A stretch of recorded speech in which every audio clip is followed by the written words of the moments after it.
they all have a secret.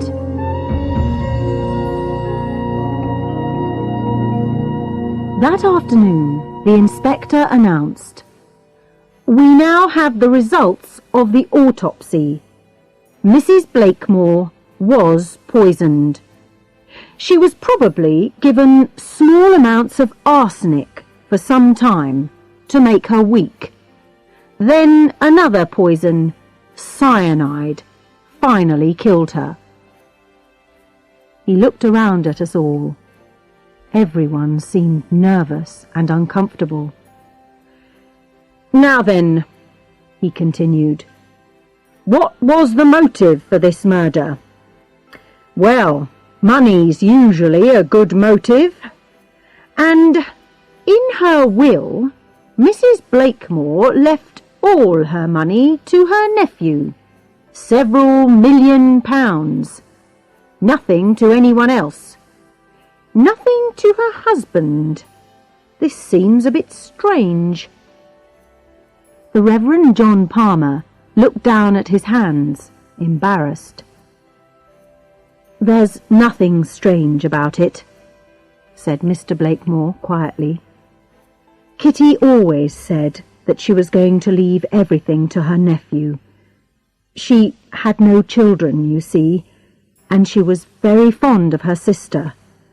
So, when her sister died, she decided to look after her sister's son. Anyway, she didn't need to leave me any money. I have plenty, and this house is all mine." "I see," said the inspector. "Well, Vicar, now you've got plenty of money too, haven't you? You can mend that church roof now, can't you?" The Reverend Palmer's face went red, but he said nothing. The inspector continued, "P.C. Hemmings, please read those lines about Dr. Spencer in the will."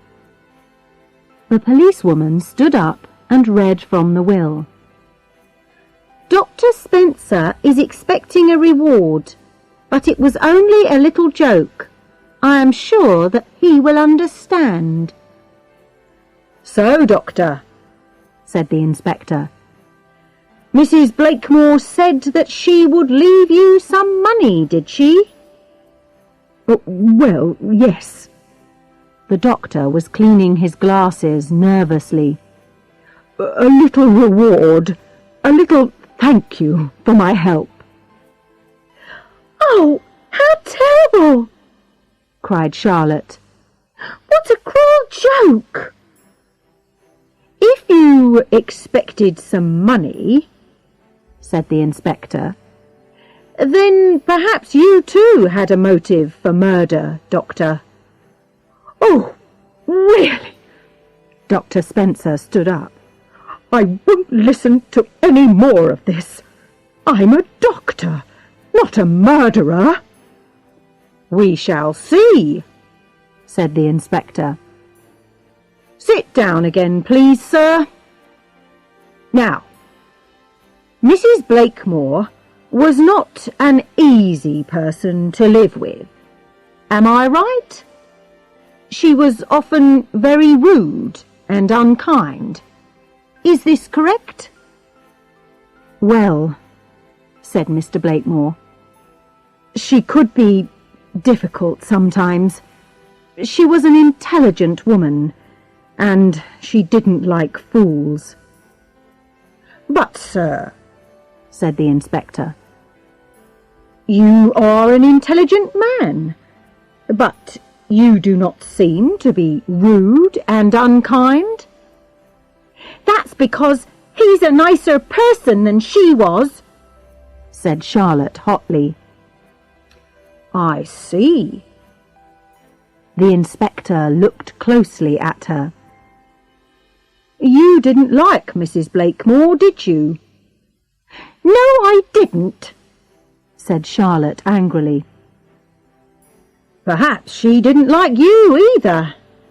But she gave you a job here, didn't she? You were dismissed from your last job, Because you stole things. You left without any references. And yet Mrs. Blakemore accepted you here. How do you know all that? Cried Charlotte. We've been asking a lot of questions, said the inspector.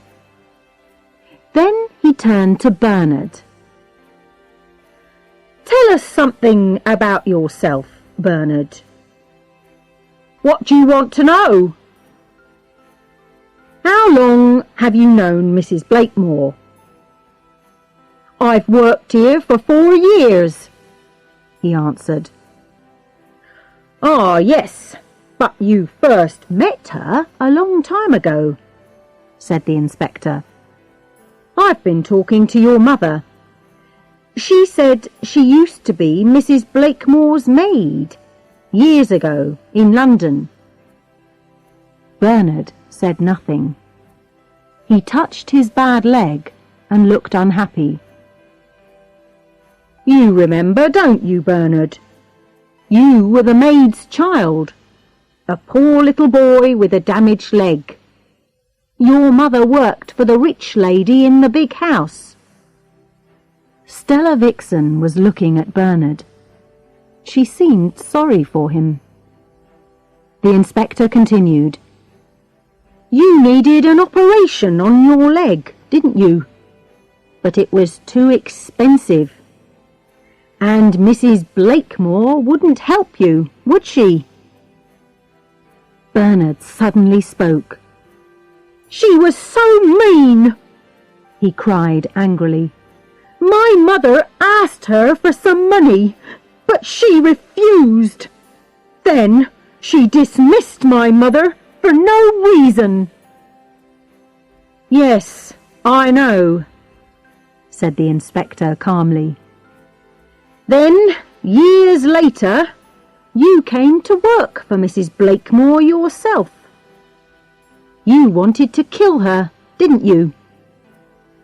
Bernard laughed. I certainly hated her, he said. But at first, I didn't know that it was the same woman. Believe me, Inspector, I was surprised to see her again. I stayed because I like the country. There are other reasons too. He looked over at Charlotte with a smile, but she looked away from him angrily. I'm sorry, Inspector, but I didn't kill Mrs. Blakemore. It wasn't me.